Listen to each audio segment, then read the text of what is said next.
I'm here today with Sawyer Klatt. So he's 20-year-old phenom, personal best squat of 623, which is 282.5 kilos, 375 bench, 170 kilos, and then deadlift is 750, which is 340 kilos. But he would have pulled more. He was trying to get 804 in the meet, so 365 kilos. So he's got some ridiculous numbers. Honestly, you're probably like one of the top two or three best deadlifters I've seen up and coming. Like there's the other guy, Tyson Ridenour, he's another one, but he hasn't competed. So I know you've competed a bunch. You just came off nationals, wasn't that in March? Yep. Yep. Yeah, around that time. So what are your upcoming plans though, as far as this year for competition wise? Well, originally, since I won junior nats, right?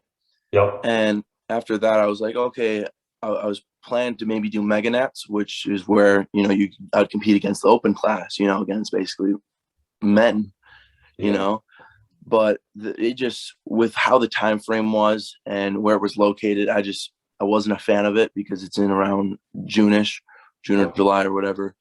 And I just have a lot of things going summertime that it just didn't seem like I'd have the best amount of the best results on the platform almost, right? So right now I'm kind of going back and going just full another year of kind of training and prepping for next nationals because I want to win that again. And then we'll kind of just rinse and repeat until I age out of junior nats, and then we go into opens. You've got 3 years left though, right? Until you're out of juniors. Yep. So I plan to just win it all 3 years. So you're gonna wait a whole year to compete again, basically take the year off. Yeah. I'll probably do one small local meet again.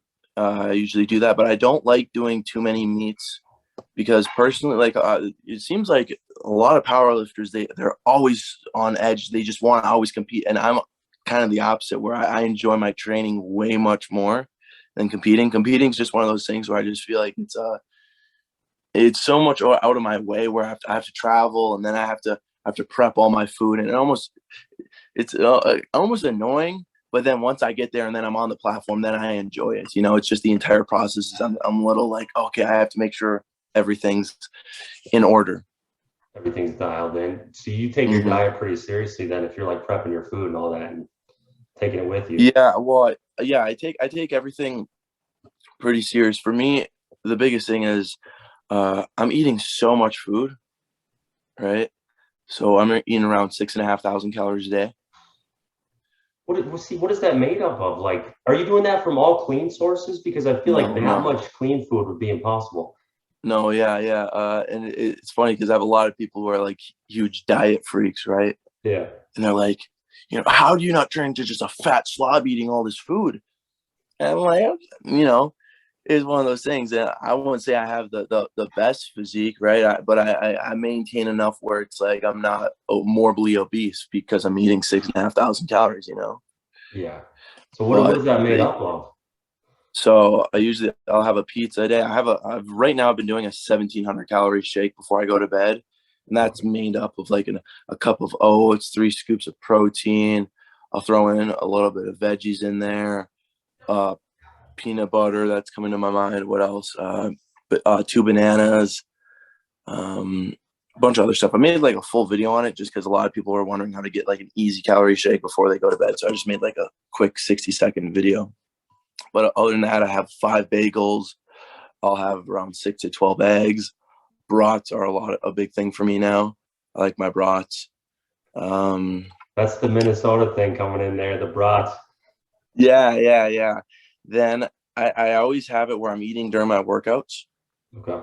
So if I don't eat in my workouts, I notice a huge shift of because I have to have it where I'm eating on a schedule, or else if I miss it, I get full easily. As soon as I go off that schedule, then it's like a big no-no where it takes me 2 weeks to kind of get in the rhythm again. Yep. I have these juices. They're frozen juices. You can get out like a Walmart or whatever, and I Okay. just dump the thing in a blender bottle and I sip on it throughout my entire workout. See, I freaking loved juice when I was coming up, like as a teenager and everything, and even into my 20s. I would have a half gallon of juice every single day. Yeah, Like I'm exactly. addicted, dude. I was addicted. You hopped off the juice. I had to hop off all the juices because the fruit juices, they were giving me like acid reflux like crazy, like Simply Lemonade, you know about that? Yep. Simply Lemonade, the blueberry lemonades and all that. Dude, I would kill those every single day and like acid reflux like crazy. I knew it wasn't Hmm. good for me, all the sugar and all that. But when I was your age, it was the same thing. I had a fast metabolism. So I was like, all right, I could totally get away with this. And even now, I can eat a lot of good stuff and it's not as much of a problem. But Hmm. I stopped having the juice, all the juices, Yeah. eating juice and then drinking juice. So Yeah. Well, well, funny enough, I actually was eating way more in high school than I did now, because in high school I was a two-sport athlete. I had football at summertime and I had wrestling in the wintertime, okay. and I'd still be training. So what my schedule looked like was I'd be waking up at 4 in the morning to eat, and I have Gee. about yeah, and I would have 12 eggs, and I would have a mass gainer shake, right? When I think about it now, I'm like, that's stupid. And I would eat that 30 minutes prior to training, right? So I'd have all this stuff just hanging in my gut. Mm.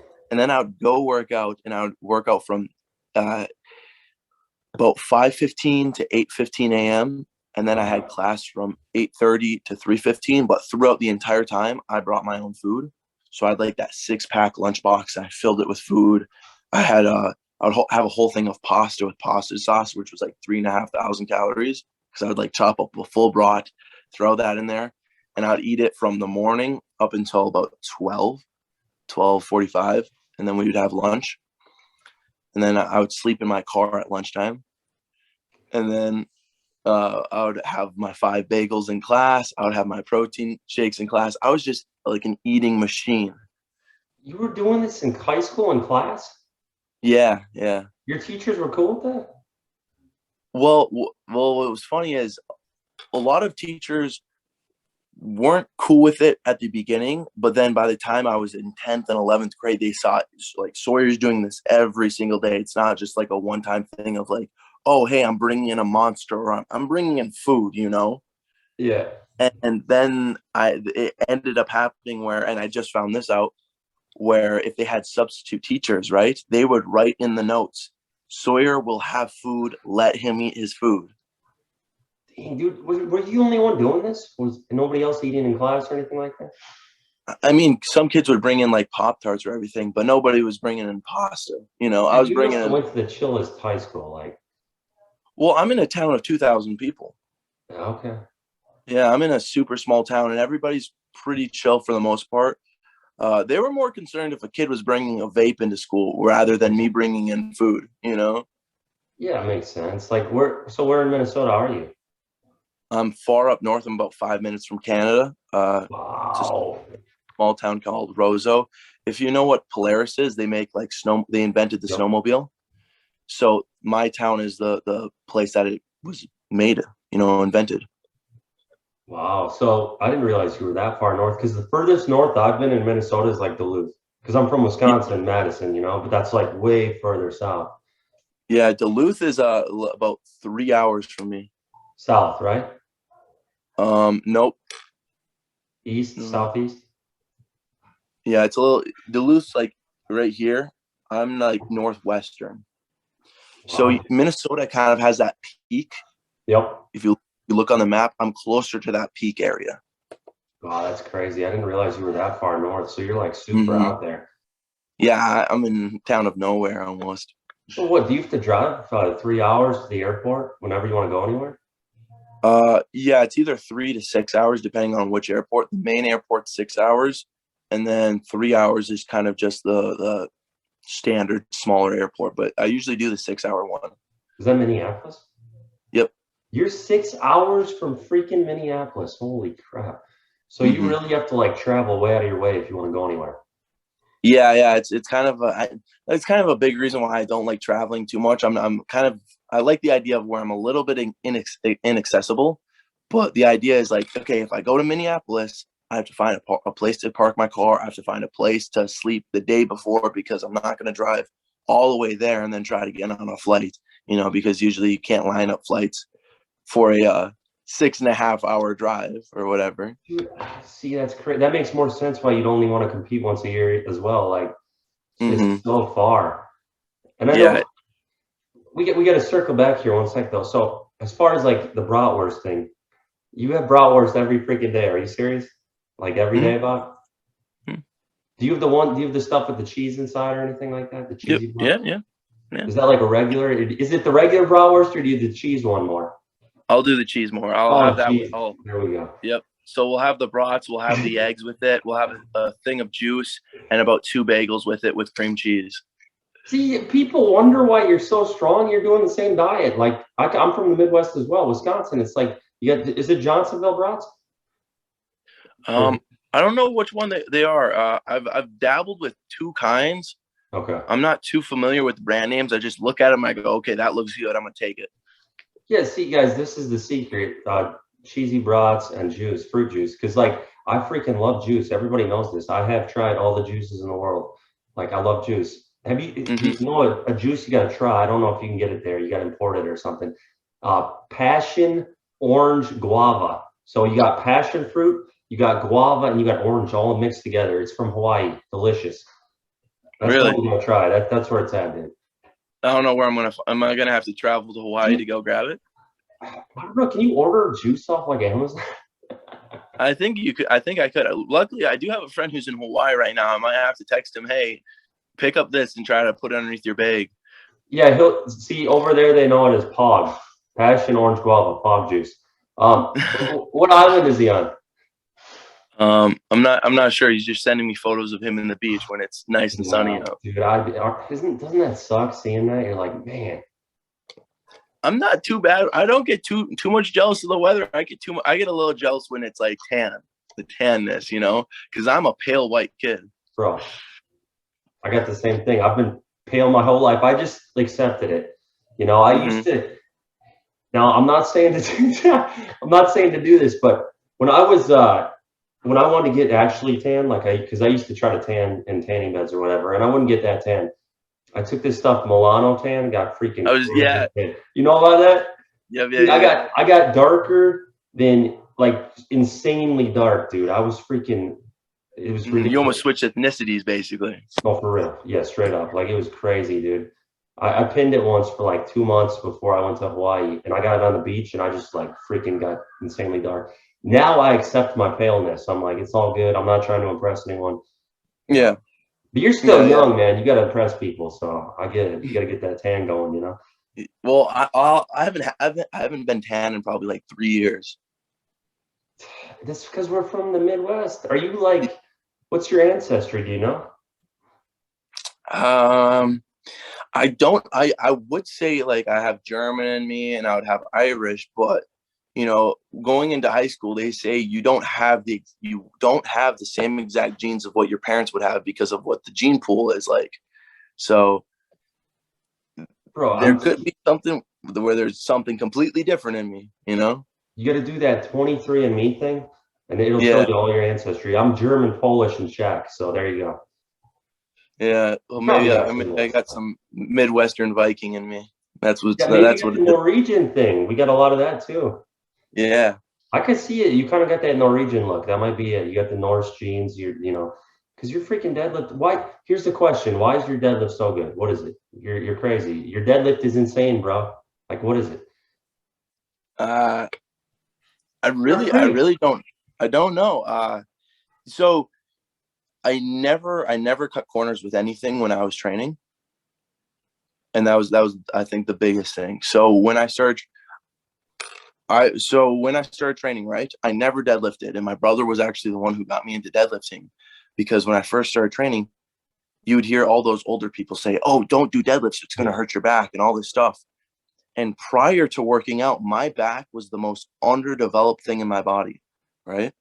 Okay. So I was super skeptical, super like hyper of like, oh, don't touch the barbell, right?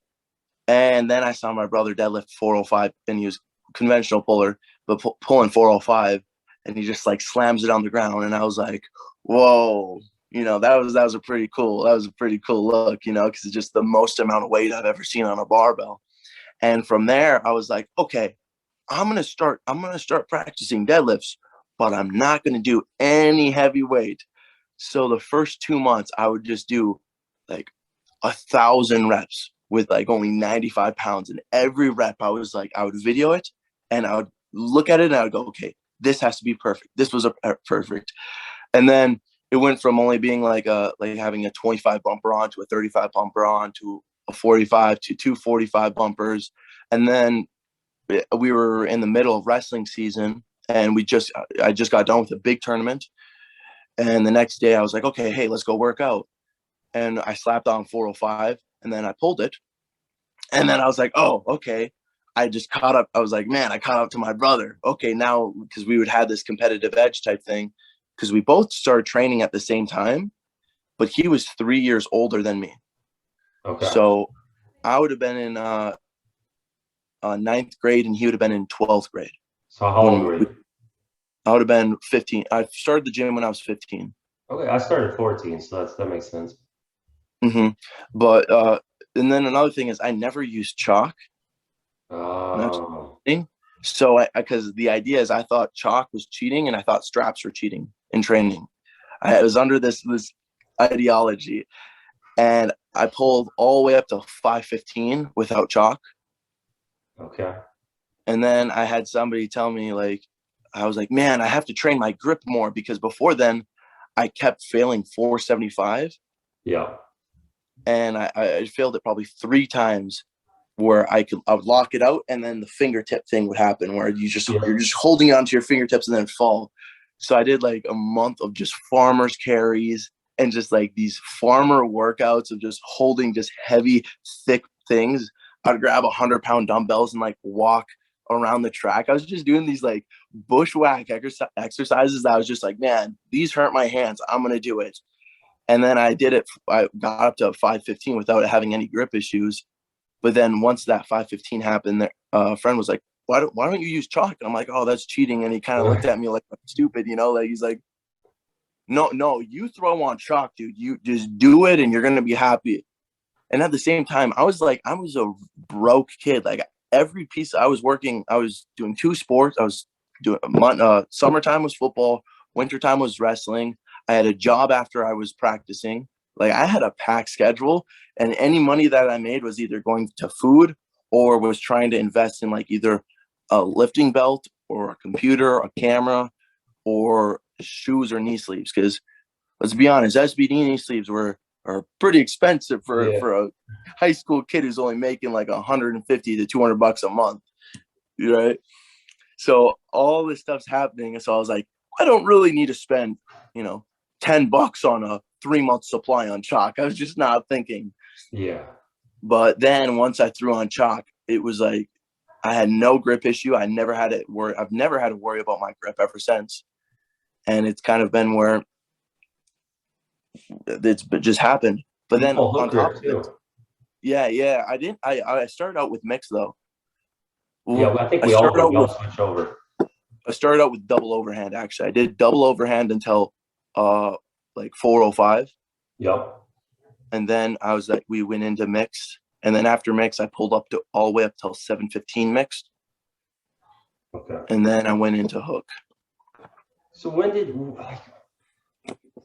did you switch from conventional to sumo? Because I looked at your old progression videos. By the way, you guys can see that on his channel. Like he's got progression videos from young age starting out all the way up. Like you were pulling conventional for like 10 by 500, stuff like that. When did you decide to switch over to sumo? So I started out with sumo.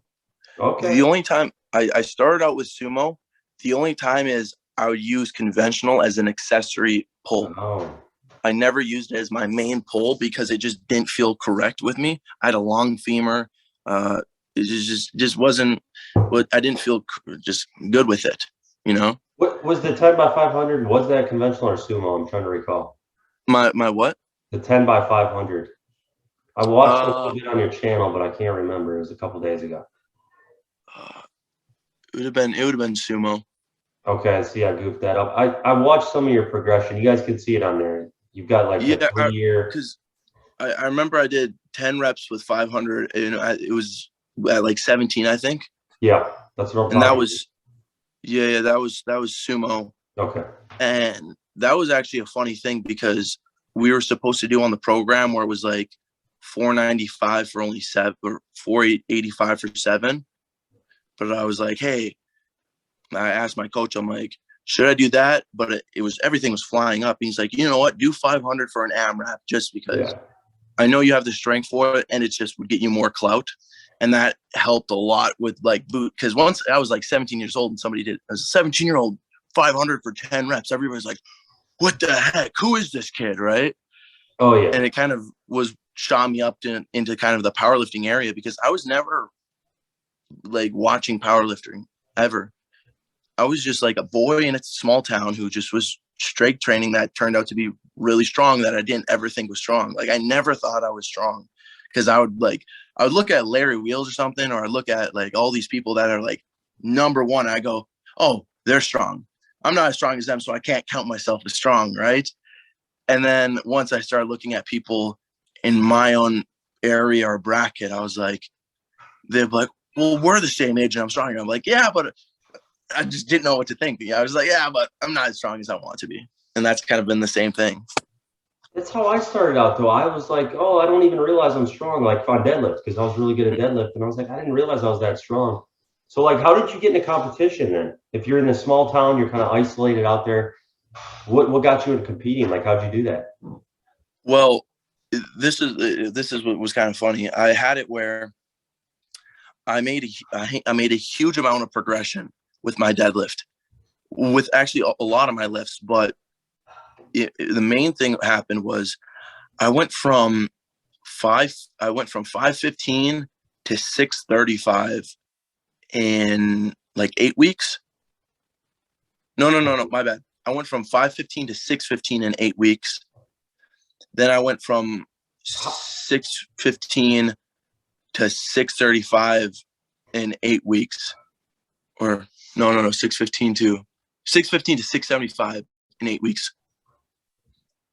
Because I remember my 615 I failed the first time and I was pissed about it because I made a great amount of progress on my squat, but we did squat and bench before I maxed out on deads. So we did squat and bench max out, and then the next day I did deads, but I was more fried with how that was. What'd you do to progress from the 515 to 615? And I switched over from a stiff bar to a deadlift bar. Oh, that does make a bit of a difference. I'm not gonna lie. Mm-hmm. What was your training like, though? What was your training like? Wasn't smart. It was so how training has advanced so much now from what it was is now everything's like, okay, we're going to keep it at an RP 6, 7, 8, but we don't want to go into the 10 range that much because that just kind of makes it where we don't progress as fast because it's just you're way more likely to be injured, et cetera, et cetera.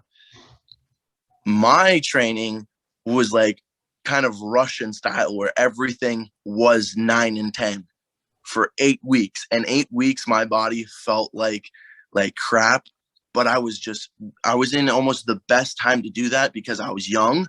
I never went out and partied in high school. I never went out and drank. My entire life was wake up and eat my food, eat all this food in high school, just train. The entire focus was just training. Nothing came in my life except training. I threw relationships out the door. I threw my job out the door. I was like, this is what I want this in training.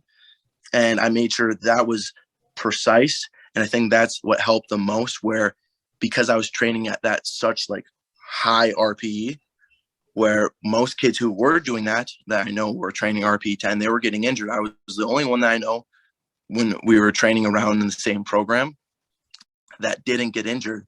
But I made sure when I was doing my stuff, I made sure everything was dialed in, Did you have friends at all in high school during that time? Yeah. I was very, like, I would say I was well known. I was super friendly, but I didn't hang out with a lot of kids. Okay. If that makes sense. Cause You just sound, what you've described sounds exactly like my upbringing. Like I was dialed in with training. Training was everything. Nothing got in the way. I didn't drink. I didn't party. I didn't go out. Like I took my own meals to school. I was dialed in, dude. Like I'd get home from school, I'd train, and that's how I progressed. It was 100% focus and everything. Sort of the other thing you said, like training, you know, balls to the wall all the time. That's what I did. Like there's a Hmm. lot of parallels here as far as what you're saying, what I experienced as well, which is pretty cool. Hmm. Well, in the thing was, I noticed like you can't train like that forever, you know. No. So but I think I was in the right time to just my body's adapting, my body's growing, and I've never had it where I've stayed at one body weight per year. So when I started out, I was 145 pounds Me with too. a max bench press of only 100 pounds. Yeah. And then I was 166 pounds. And then I went from 166 to 195. Okay. And then I went from 195 to 215 and then 215 to 220. But throughout those same times, I did small cuts because I did have wrestling season. Yep. So I like when I went from 166 to 195, that was the biggest progression I made in strength and body wise because I hit my growth spurt that time. And that was the Yep. ninth grade to 10th grade. Because I was wrestling 170 at that time, but I was getting up to 180 at nighttime. I was just growing like a weed. So I did this huge cut and dropped all the way down to like 166. And that was my first year of training. That was like almost a full year of training, and all my lifts just went down the gutter. I went from Yeah. benching 220 to not even being able to bench 205. So then after wrestling season was over, and I was in such a food like having no food in ever for a while. I had that like bodybuilder. Uh, what do you call it when like a bodybuilder goes down the drain? They just start eating. Uh, Like the rebound, the yeah, and I just had it where my mind just was hungry 24/7, even though if my belly wasn't. And I still remember this day when I was going down at nighttime. It would be like 3 in the morning. I would make a full cup of oats. Like oats aren't even that high calories. That's only like 300 calories, but it's a huge amount of volume. And I would like sit in the dark and just shovel this food in because my body was just telling me eat, eat, eat. And that's when I went from 166 to 195. But it was at a great moment though because I didn't get that much fat though too. It was so weird. how tall are you? About 6'1", a little. I'm like a small smidge under 6'2", I think. Dude, that's where you round up because I'm 5'11" and a half. I just call it 6 feet. So you're six Oh, one and a half, aka you are 6'2", right?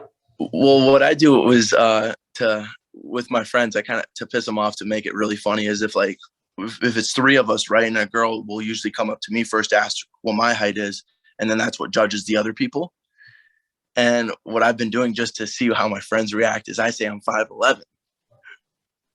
Ah, dude, did the girls, do they ever come up to you and go, come on, dude, how much do you deadlift? Like, no?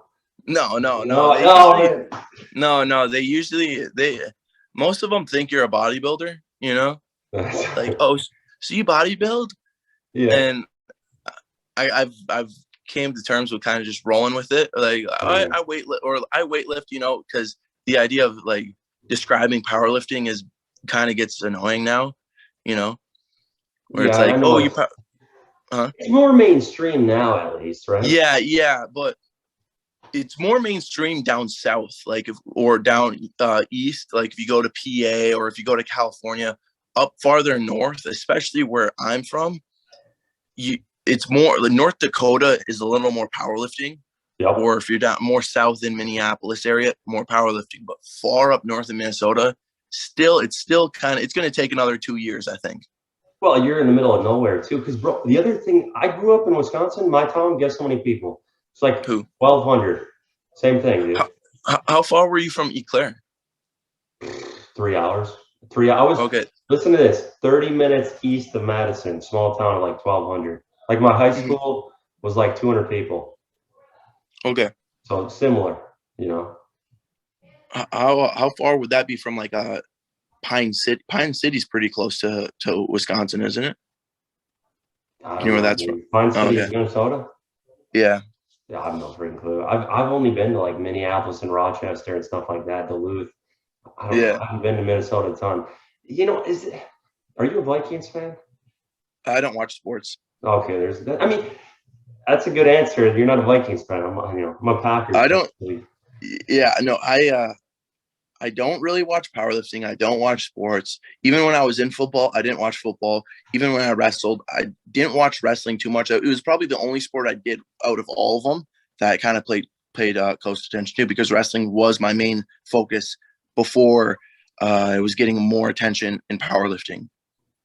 Because I was wrestling from all the way from kindergarten up until 11th grade, and then senior year, I dropped all my sports to kind of pursue this idea of doing fitness, because I knew I could do it, because I was just like, I could taste it. I was inches away from doing it. I did the same thing. I stopped all sports before my senior year. Mm-hmm. Yeah, We have a lot of all my coaches similarities. hated it. Huh? We have a lot of similarities here. It's weird. It seems like it. It's crazy, man. Like my whole like upbringing, like the teenage years in my 20s is just like yours. It's I know you're only 20 now, but it's crazy. Mm-hmm. So how often, like, what does your training split look like? Are you how often do you do like squat, bench, deadlift, all that sort of thing? Yeah, so it's switched up a little bit. So before I was doing 6 days a week, but now we're on 5 days. So it's Monday, Tuesday, Wednesday, Thursday, Saturday. So I have two rest days on. I have a rest day on Friday and then a rest day on Sunday, which is nice, and it's definitely needed, because this SBD session, I need a rest day. Yeah. The Thursday session is solely mostly focused on hypertrophy. Okay. Besides the weighted dips, we have weighted dips now, and I haven't had weighted dips program for a long time, and I'm really just trying to go heavy on those, because I want to get the bench press is lacking. I'm not gonna lie, it's one of those things where you get a big deadlift, but the bench press is always going to be lacking. That's me. Mm-hmm. But I always set goals. So with how things have been set, even when I was training, and I for the most part, I would put people almost on like a pedestal of like, okay, this person has this lift, I have to beat them.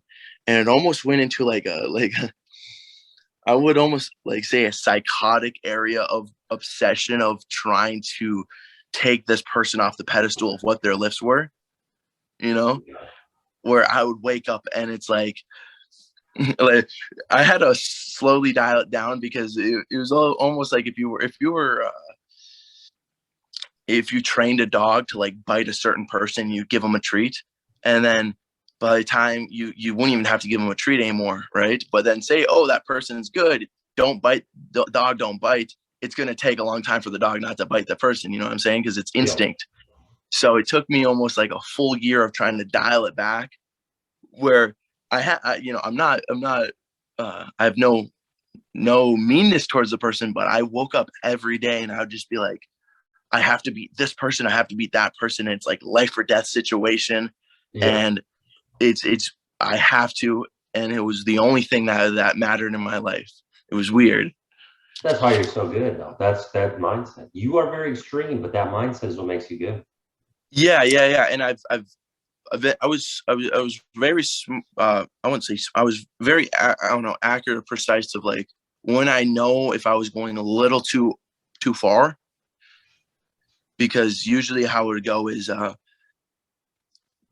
to kind of bring it into the scientific thing.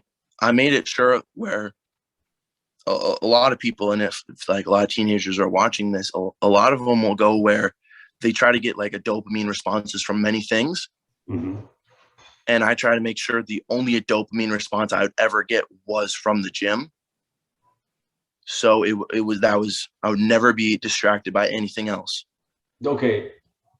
This is crazy. I know this is crazy, dude. I have not watched pornography in like 4 years because the dopamine thing, and it's not, mm-hmm. it decays your brain. So like, that's an example of like, I mm-hmm. cut that out and my productivity went through the roof. I don't have the dopamine all the time, because what that does is it floods your brain with dopamine constantly. You're desensitized. Mm-hmm. You're not as productive. So that's just an example. Yeah, yeah. And the same thing goes with like people, like everybody in my generation now has to hit a stick, like a Nick stick, like every 45 minutes. You know? Is that a vape? Yeah. Okay, I'm like, dude, I'm not up with these times. I'm an old man now, 30. So. Yeah, yeah. So, well, those things, that's like the common trend right now. It's where like every 45 minutes they're hitting it. And for the most part, like nicotine was one of those things where we sent it to people in like Vietnam and whatever. Yeah. So it curbed their appetite. Oh, So nicotine stick. I get it. yeah, yeah. So we're having it where there's a steady trend of seeing these kids who are like 120 pounds now, senior year. And I'm like, what's going on, man? You know, they're not, and they're, oh, I never get hungry. Like, obviously, Oh, I'm yeah. not hungry to eat 6,500 calories, but I'm still doing it, right? Okay, you have a pizza every day too. We gotta circle back to the pizza thing, right? Yeah. Bro, you got a Walmart up there? No.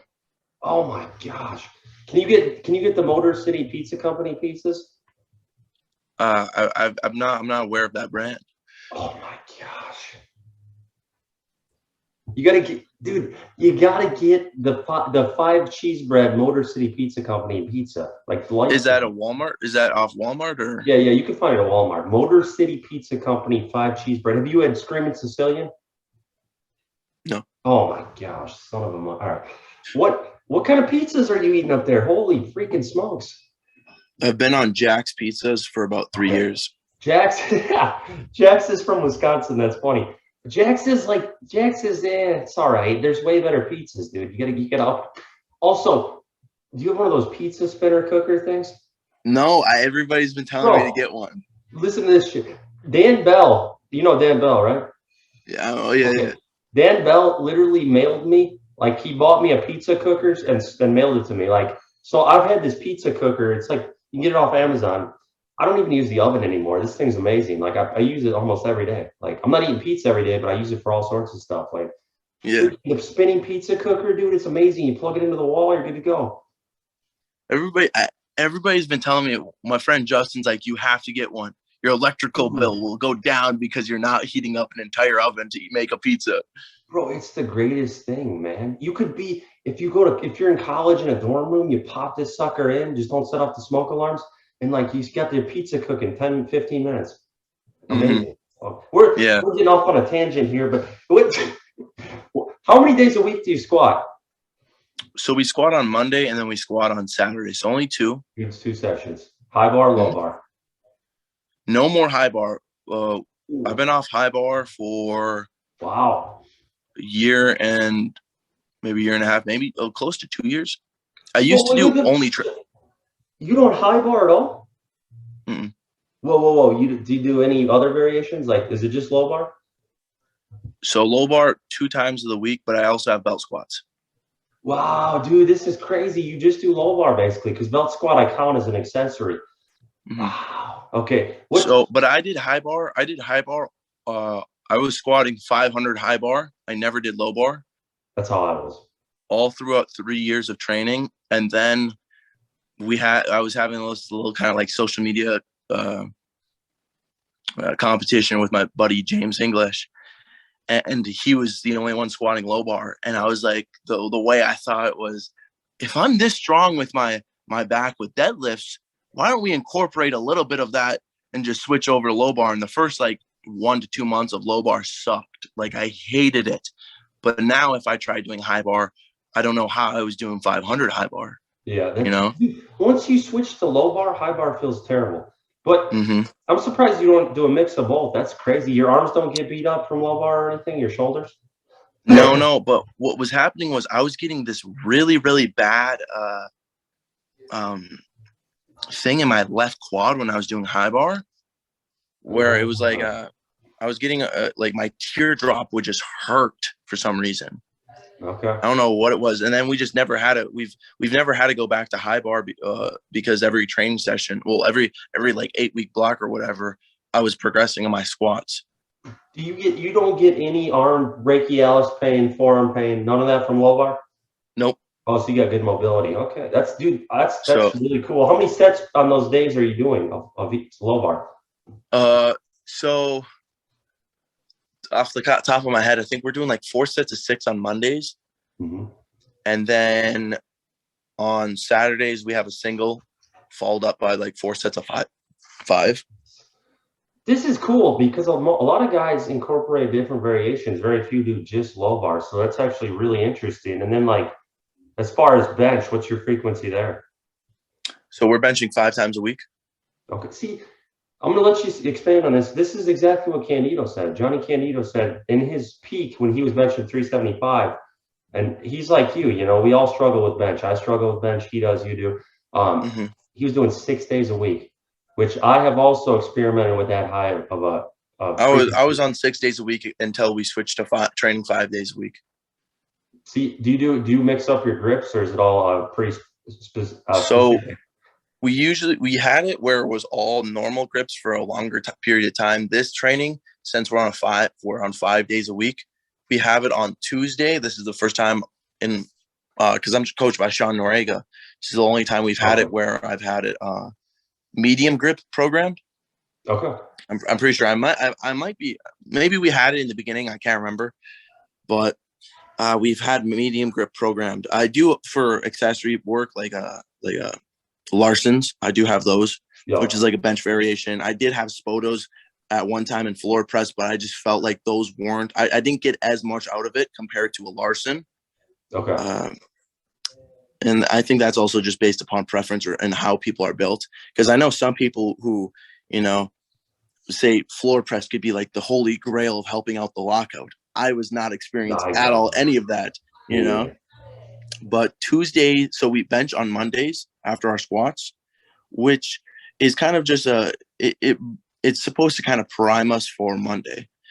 But since Mondays, I mean, my bad. It's supposed to prime us kind of for Tuesdays. Okay.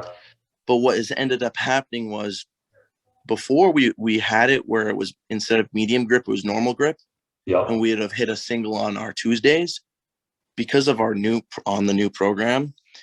Medium grip is still Tuesday's still our primary bench day, but I'm not hitting the heavier weights because it's a medium grip. You know, it's about a 30-pound difference for me. Okay. What's your But my grip medium then? grip is pinky. Okay, medium grip is pinky on rings. Is your normal grip, I'm going to guess, middle finger on rings. Index. Pointer. Yeah. Okay, so not a huge difference, guys. This is interesting because I talked about this with Candido.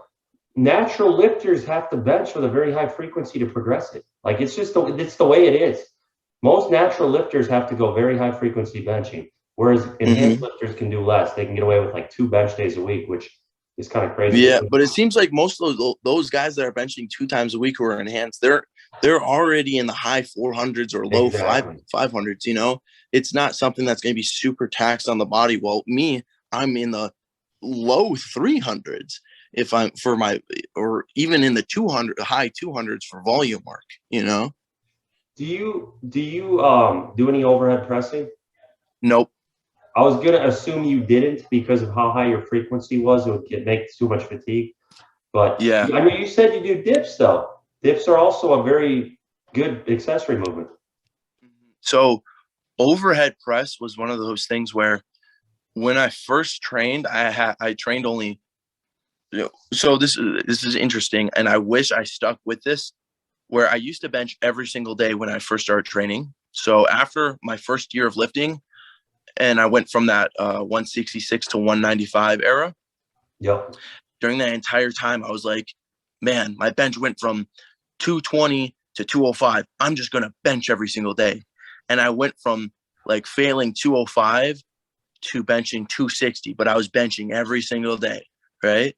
And I wish I kept that frequency of benching every single day, but instead I dropped it down to 2 times a day because that's when I hired a coach, and still at that time people weren't aware as aware of now that benching multiple times a day is fine. It's not taxing, you know. And what ended up happening was out of those 2 bench days, one would be a bench day and the other day would be an overhead press day. And I just made no progress with an overhead. It was just no way. It took me 3 years just to be able to do 135 for like 10. You don't know where your overhead press is right now? Uh, I could muscle up, I think. Strict. No leg Yeah, drive. yeah, yeah. Yeah, no leg drive. I don't even want to say 225. but You probably, based on a 375 bench, I'd say you're mhm. around 200, maybe 210-ish, if I had to guess, strict. Yeah, No if less you than that. look up on my my trying David's DUP program YouTube video, you can see me black out on overhead press. All right, I see. Somebody was just asking me about that. All right, I'll Yeah, look yeah, for it. no, I failed it like the first one, and I was like, no, I know if I keep pressing, I'll get it. I press, I lock it out, and then after I lock it out, I set it on my chest, and everything went black, and I go, oh crap. So I like try to go for the pegs on the squat rack, and then by that time the legs go numb, and I just hit the ground. Wait, yeah, I've never blacked out training. I've come very close, even in a meet. But like, I feel like deadlift would be the one you do that on. Speaking of deadlift frequency, I'm gonna guess. Here's what I'm gonna guess. I'm gonna guess you go Mm-hmm. 2 days a week. What do you do? Yep, yep. Ah, all right, all right. So you do your SPD day Saturday, and you do deadlifts on your SPD day, and then you also probably do them on like a Wednesday. Yep. All right, cool. Yep. So is it all sumo or any conventional mixed in? No conventional. I did have Romanians program for the longest time. Phenomenal. No, not anymore. About 3 years ago. Yep. It's kind of weird now because I've been training for 5 years now. Okay. So yeah, around 2.5, 3 years ago ish, I would have it where after I was done with like, let's say my reps of 8 on sumo deads, I would have it where I would have deficit deadlifts. And that was conventional. I never did deficit sumos. I thought that was, Yeah. I kind of think that's stupid. You're right. I just, so I would have deficit conventionals, and I would go heavy with it, you know. So even if I didn't pull, if I never did, let's say 495 for 10 conventional, I still did. I've done. I'm pretty sure 495 for 7 on a what 2.5 inch deficit. Okay. So if I really went heavy on my conventionals, on my deficits, but I never went to a normal conventional, you know? Yeah. No, But that was the only time I would have it in my training. Do you ever do the 45-degree back raises? The what? The 45-degree barbell back raises? No, I'm not familiar with what that is. God, you gotta do those. Okay. Is that when like you have the bar and you like do good mornings almost? Have you ever heard of like the Rubish raises or anything? Mm. Oh man. Okay, I gotta show you this sometime. It's just like the 45-degree back raise thing where people literally just take their body weight and go down and up like this, 45 degrees. Right? Okay. Like just like on what's it called? Like a glute ham thing? No. I'm like a 45-degree like this. You ever seen those? Oh, okay. And you take a barbell on the floor and deadlift it up till you're like completely parallel. I've seen people do that who can't it's where if they've injured themselves and they can't do a conventional or they can't do like a hex bar deadlift. I've seen people try to just do that. Dude, it is the best lockout assistance movement, hands down. Like Really? it was the staple movement of my entire lifting career. Like my primary deadlift accessory. It's the freaking greatest. Like it's phenomenal. I've heard people. So you would put that over like a rack pull then, right? 100%, dude. The other one, have you ever done Nordic hamstring curls? What would that look like? It's like a GHR, but you don't have the foot plate like you do it in a rack. Unbelievable. I don't think so. What are your main? Okay, let's do this. What is your number one upper body assistance movement for carry over to bench? It'd be weighted dips. I like that answer. That's a good one. What's the heaviest you've gone on dips? So right now, I've done 345s for 5 now. Okay, so 135 for 5. Yep. So but I know I've done more, but this is now 4 weeks into trying to get into it, and I what I've really been just trying to do is I haven't noticed. I didn't want to just jump into going heavy on them because I didn't know how it was going to affect my SBD day, because I have a single on bench that day too. Okay. So I've been really kind of being conservative with, because it's supposed to be an RP8 when we're doing the weighted dips, because we have one set of 5, and then after that we have 3 sets of 7, I think. Okay. So I've been going up about 15 pounds each week, it seems like. But right now it's been around 135. I want to have it where I'm doing 220, or is it 4 plates or 5 plates, 225 or whatever? That would be 5 plates. So you've been watching SSJ Bob is what's going on. You're trying to get to that That's level. exactly. I saw him repping out the Reds, and I was like, you know what? A 405 bench looks cool, right? But if you saw a maniac in the corner with like 8 Reds and he's doing just like weighted dips, you'd go, yeah, he probably benches 1,000 pounds, you know? I know, right, bro? I've never gone over 135 on dips. I'm like, what the heck? Okay, so here's my second question with this along the same lines. What is your number 1 lower body assistance movement for squat and deadlift? Or you can just say for squat first and then you have a different one for deadlift. Yeah, I don't have anything for deadlift. Okay. Nothing so you we like, haven't. No accessory movement that you says that helps my deadlift. I think there was at a time when it needed to be. So I would say, like, breaking it off the ground, the deficit conventional pulls helped a lot. I like it. But I don't, it was one of those things where I just didn't need it in my training 24/7. It's one of those things where, like, if we notice something's lacking, then we would put it in. Yeah, you're clearly doing fine. Like, yeah. So for squats, I had it where I funny enough, so I train over in this gym, right? And I've been buying so much gym equipment because I haven't had the right equipment to train with for the most part. okay. So originally I first started out training in my high school, but when COVID happened, the high school shut down and I had to start training in the garage. I made it one day without working out and I couldn't do it. So when COVID happened, I went over to my friend's house. We were in his basement and he had a 300-pound set on like a Jimmy rigged bench.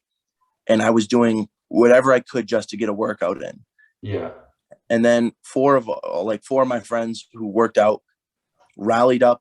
We went into one of our friends' garage and we were knocking on doors, asking people if they had 45s in their garage. Cause like a lot of wives will buy 300-pound weight sets for their husbands that will never be used and will stay in the box, you know? Yeah. So I would knock on doors. I would look on Facebook. Then we started having like a good garage gym where I could actually progress because there's nothing in I had to work out. Right. And I did that all the way up into graduation. Like I almost missed graduation because I was training. That'll be a funny story I can tell after this one. But after that resulted in, then gym started opening up. But my school gym ended up only opening from 5 p.m. to 9 p.m. Before they had it open up throughout the entire early morning, midday, and then 3:15 to 9. But now it's only open up from 5 to 9. Okay. And I just don't like those hours because then it's packed. And I kind of outgrew the school gym community center versus the garage gym vibes, where it's a little more hardcore and I can kind of do what I want. You know that feeling? So what ended up happening was I switched over to this other gym that's about 25, 30 minutes away from me. And I've been training there. And she doesn't have the best amount of equipment. So I've been, every month I'm going to pick up new equipment. So I bought a hammer strength leg press where I'm not pressing up with the leg press. So this is where it gets into what my accessory movements are. Yeah. So before I didn't have any equipment to train on for accessory movements for like a full year. So the only thing I could get was like a high bar squat or a low bar squat, or we didn't do any front squats, just high bar, low bar. Those were the only things I could really train with. because all I Okay. had was really a barbell and a squat rack. But now, you know, I went out and I was buying equipment, and I got this hammer strength leg press, and it's not one that you're pushing up, but it's similar to like the hip sleds, Okay. if you've seen those, where you're like this So and like a you're in the horizontal type, hole, huh? like a horizontal leg press. Yes, exactly. And you're like you're stuck in the hole, and that's when you're pressing up, or what you're pressing actually away from you. Is that your favorite squat accessory? It was until we just started doing belt squats. So when I implemented that leg press, and I will say this, like I didn't take leg press as serious when I first got it, where I would only have it where, okay, 405 felt heavy. But the thing with a leg press is when a squat feels heavy, it feels heavy throughout the entire thing. A leg press, all you have to do is kind of jam it out 2 inches and then it's easy. You know what I'm saying? Yep. And I kind of had that like same mental block of like, oh, 405 feels extra heavy on this leg press. And I forgot I wouldn't video my leg press. And then one day I videoed it and I was like, oh, that thing's moving fine. It's just in the hole when I'm like ass to grass in the hole, you know, just stuck up like this. It was difficult. And then I really, really went heavy on my leg presses after my squats, and I blew up, and that's when I like hit 585 for the first time. And then like another 8 weeks I hit it even at a faster rate. Okay. I do like the horizontal leg press. I will say it's in my one of my favorites because of being stuck in that whole position. Yep. And I would say it's in my top. The belt squat I'm just trying to get used to, so I don't have an accurate I haven't had a full training block to see if there's a great carryover. Yeah, I And get that. what's your experience with a belt squat? Because there I is like it different because, brands that give you different feelings too. well, I've only used one, and it's like a Legend Fitness, and I'm not huge on belt squat, but I think it has merit as far as it doesn't load the back; it loads the hips, so you can hit your legs without it loading your back. So I have a lot Yeah. of back issues, so it'd be great for me. We just don't have one here at the gym, but it definitely hits the quads. If you overdo it, you can have a little knee pain, but I do think it has some merit as far as like quad isolation. Mm. So, but I Do you get, I train get at it. like a home?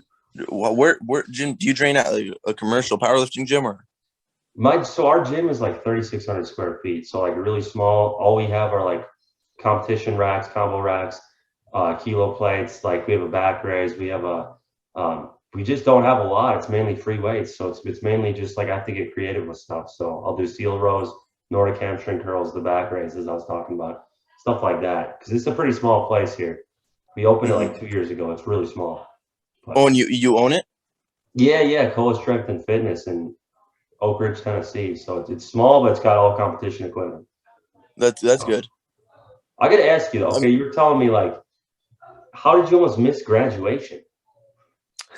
so we had it where we were doing online because of COVID, Okay.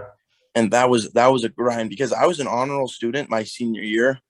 Before that, no, school was terrible for me, but I made sure I graduated. I never wanted to be one of those kids that was like use the excuse of like school wasn't for me, so I just dropped out because I saw a lot of kids would do that.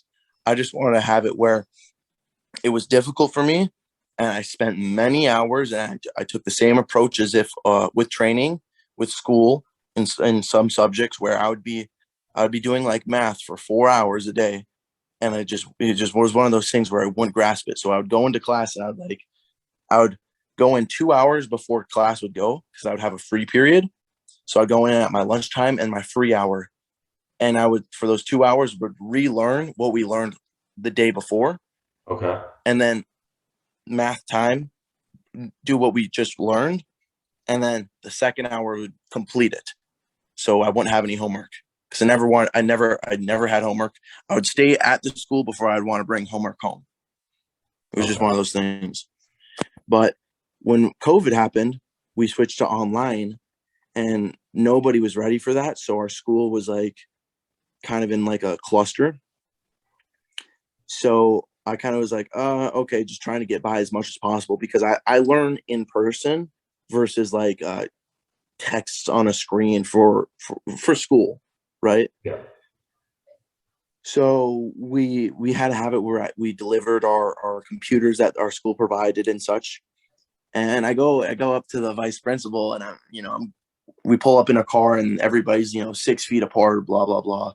And I'm handing her my MacBook, and she's like, "All right, Sawyer, I'll see you tomorrow." I'm like, "What do you mean?" Like I was like, didn't know what she was talking about. She's like, "You graduate tomorrow." I go, "Oh, okay." Like, not even coming to mind. On top of it, I've had multiple encounters with my vice principal where, like, I remember she had to kick me out of the gym one time because they had prom going on, and I was like the only one in the gym, but they just had to kind of close down the gym early. What else had happened? I've had a lot of funny things that has happened. Like, I've been kicked out of my school gym so many times for staying too late because I had to get my workout in. Bro, listen to this. When I was in high school, so you reminded me because that you have the dedication, the crazy dedication mindset like I had. It would be snow on the ground because Wisconsin would be 6 inches of snow. It was like December, January. I would literally jump the fence at my school to go on the track for the school. I would jump the fence and then I would shovel the track, and I would do sprints. I'd put my spikes on and do sprints. And I got in trouble for that. They're like, P, you can't be shoveling the track. It's gonna wreck it. You can't be in there because it'd be locked. So I would literally hop the fence, shovel the track, and do sprints because I was trying to get good at track. And I got in trouble for that. So same kind of like craziness. Like, who does that? Who freaking jumps the fence and shovels the track? Well, Like, get this, right? I got a school at the job. I got a job. Switch my words. I got a job at the school to be a lifeguard because lifeguards get a key to the gym. smart, dude. Smart. Yep. So for 2 years, because what ended up happening was I like I said, I arranged everything for my schedule for the gym. So if the gym was closed, I found a way where, okay, all I have to do is get this job. I have a key to train earlier type thing, because it would be opened up early on the weekdays, but weekends, the lifeguards would open it, and that would be at noontime. So, and I had two jobs at this point. So I'd have it where, okay, if I was a part-time lifeguard and then the other part-time, I worked at a retail store, and if I worked at a retail store from like let's say a 9 to 5 or an 8 to 9 or whatever, like it was just a long hour, I'd go, okay, I'm going to train either early at the school or nighttime at the school. And I remember Christmas time, they closed down the school gym because it's Christmas. But I had the keys and I had a deadlift session that day, and I was not going to miss it.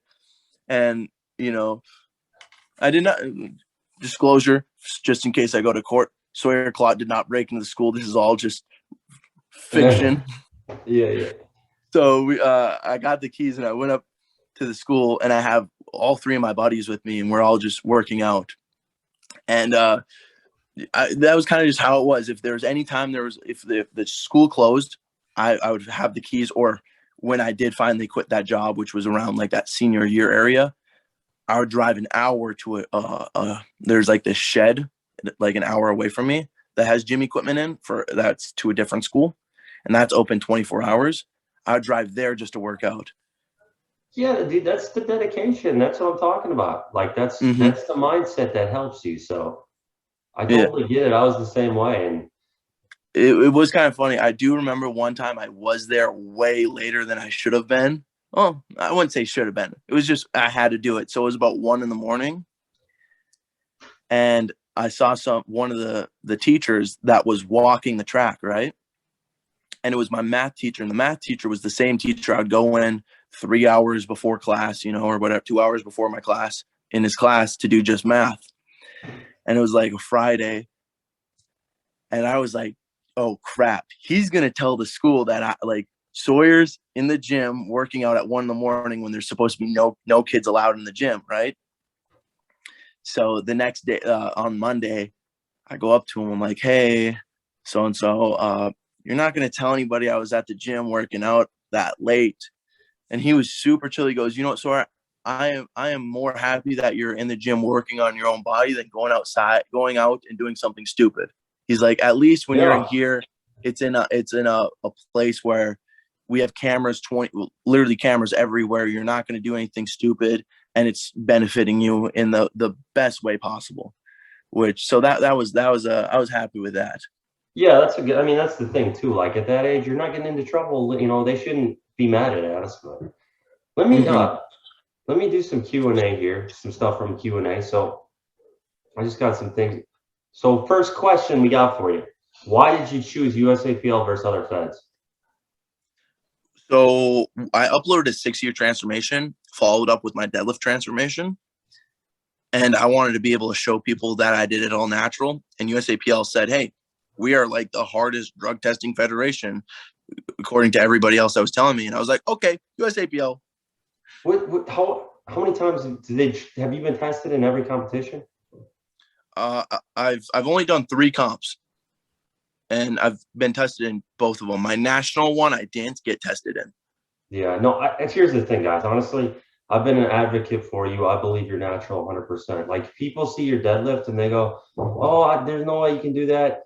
I'm like, there's a couple of reasons I think you're natural. Your neck is not huge at all. Like, no offense, like your neck's not like skinny, but your neck is smaller than mine, and I'm on nothing. Like, you know, my neck, here's the thing you guys got to realize. When you get on steroids, some of the first things to blow up are your neck and traps. Look at Sawyer right now. His neck and traps are not crazy at all. My traps are bigger than his. My neck is bigger than his. Yeah, it's I'm not because on I can pop them out. You know, when you can like roll your anything. shoulders forward, you pop them out. Then you get a little trap looking things. Look, here's the thing, bro, too. People are always going to doubt you because your numbers are crazy on deadlift in particular. And just like Yeah. they doubt Ryan, I went through this with Ryan Dengler, and just like they doubt David Lay, you know all these guys, you're friends with them. It's just, I know I've been on both sides of the coin. I can vouch for you because your neck is not massive at all. Your traps are not massive. You're not like vascular like crazy all over. The other thing too is, it's just I've been an advocate for you, man. Your bench is not like absurd. You would be benching more than 375, 100%. Yeah. My best bench I've done out of comp was, so my best out of comp lifts was like a 661 squat. Okay. So, and I should have hit that number, but I got actually sick a week and a half before Nats, and I dropped 12 pounds. Okay. Yeah, I mean that'll definitely do it too. So I went from being, because I was 225, and we're like, okay, we're just gonna do a small water cut and we'll be fine.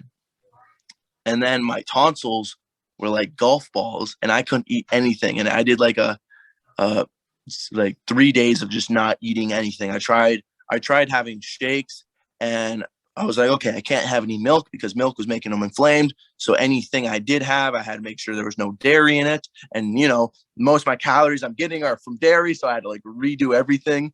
So it was like 3 days of no eating. And then by that time they were getting smaller and smaller. And then I just felt like crap. But Yeah. best was 661 low bar squat.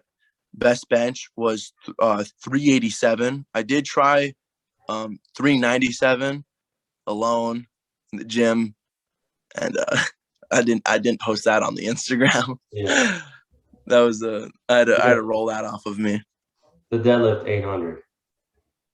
Yeah, I did deadlift 800 with the deadlift bar and pound plates. Yeah.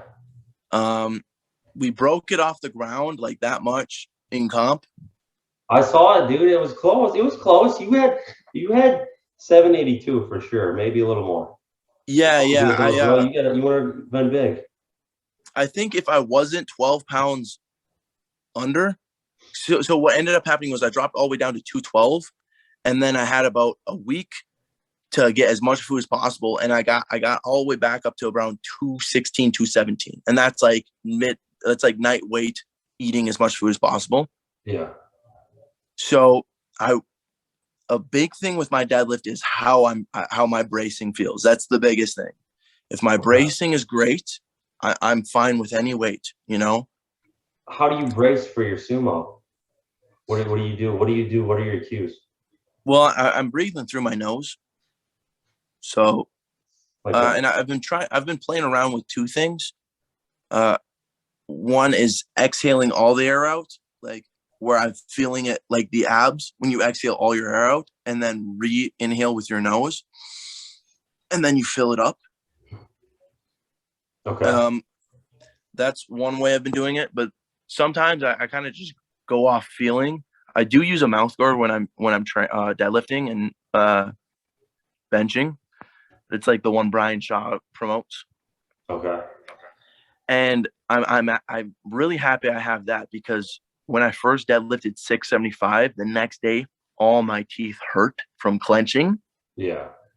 Like I was not letting go of that deadlift, and it was like just So after that, I was like, I got to get something to hold on, and it does help being able to kind of hold on to something while I'm bracing. You know, where it's like, if this is locked, this can be locked. Yeah. But yeah, and then how my belt is set up is another thing. Do you use an SBD belt? No, I just got a Pioneer Fit like lever belt. Oh, is that I know a Pioneer has an adjustable one. Is it just the normal lever or the adjustable lever? Adjustable. Okay. Do you like that? Yeah, I mean, I'm on the last hole and it's still not tight enough, so I gotta like drill another hole in it because it's too loose. But it Yeah, feels great. yeah. Well, I've heard two things. Like the SBD is like it's like a centimeter away with the holes, but with the Pioneer, it's way more. It's like half a centimeter, where you can get it almost a little more accurate, but you Yeah. don't have such a wide variety. So it's only kind of made for you, versus like the SBD, you could give to a friend who's a medium and they can still put it on, and you could give to a person who's an XL and they could still put it on. You know what I'm saying? Yeah, I've seen it. I've just never used it. Like a couple of people here have had that before, but I've yet to try it. Mm-hmm. Let me see here. How much of a carryover do you get from deadlift bar compared to stiff bar? Like probably like 60 pounds, 100. I don't know. Well, here's the thing. The Kabuki deadlift bar is coming out, Oh, right? that's ridiculous. And I'm gonna be honest. I want to prep to deadlift 900 on that. That part isn't, I'm not a fan of it because it's making all the numbers ridiculous. Like it's I making them know. too stupid. Like every federation should just use a stiff bar. Like use an Ohio power bar, every federation. That's how I would prefer it. I don't make the rules though. Yeah. Ohio, like if you went where everything's the thing. I think this is the thing. The deadlift bar gives it the opportunity of people seeing things like being broken before the stiff bar can be broken, almost, Yeah. because it's a little easier. But then all it takes is, because when I was deadlifting 675 at 17, right? Or 17, that was like, whoa, like really, really strong. Now we're having it where 675 is not a lot of weight anymore. Have you noticed that? Crazy. Yeah, it's crazy, dude. Everybody, I'd still say, I mean, here's my question. Do you think you can pull the most weight in the USAPL? Are you going to get that record? Because isn't it like 882? You think you can get there? And open class? Yeah, isn't like Jesus got the record? Oliveras? Uh, yeah, I'm gonna pull 1,000 pounds natural. You really think so? Yeah. What? See, here's my question. Here's my question. Is there ever any temptation to not be natural anymore?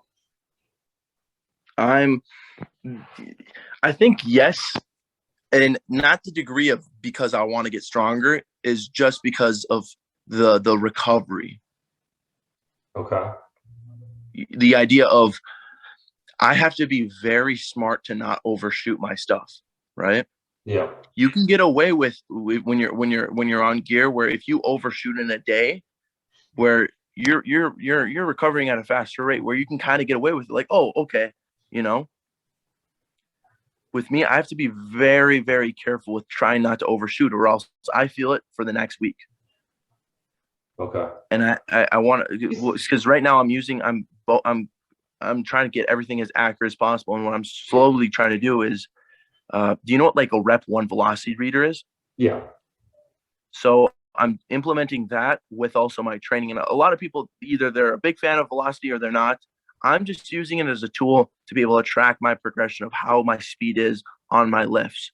And right now, it is amazing for the one lift I'm good at, which is deadlift. Squat and bench. Squatting it's good. Bench is such a wild card where it's hard to kind of pinpoint.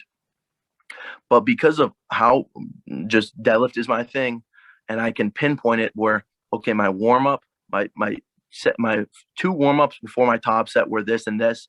Then I know, okay, I can go up in this, and my body weight's at this, and it's just more data.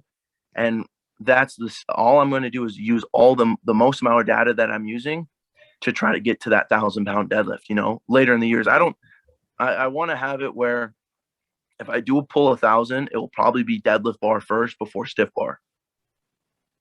So honestly, I think you could be the highest ever deadlift in the USAPL. That will be the goal. You said Jesus has 881. I think so. Maybe Ashton's tried 900, but not in me. No. See, and then there's in the IPF there's like I can't remember his name, but he's also right up Russell or Rondell Hunt. So there's some guys up there. Is he the ginger kid? No, Rondell Hunt is the guy from Trinidad. He's really good. He pulls 400 kilos stiff bar. But like, yeah, look him up. He's freaking unreal. So like, if you hit 1,000 naturally, I mean, doesn't the thought come in your head like, oh, I could try to get on here and hit 1,200 enhanced? Is there temptation there? I wouldn't be happy with 1,200 on gear. What would you be happy with? 1,500. You know, everyone's going to think you're crazy, right? Yeah, but that'd be the number I would have in my head, because 15. I don't think with just this is the way I see it, right? When running started happening, right?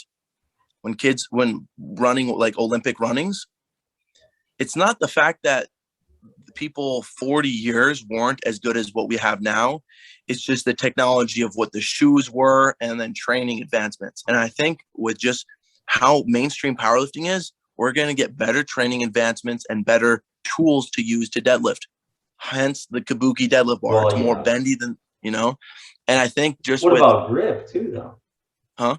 There's grip to hold on to even 1,200 would be, but with straps maybe.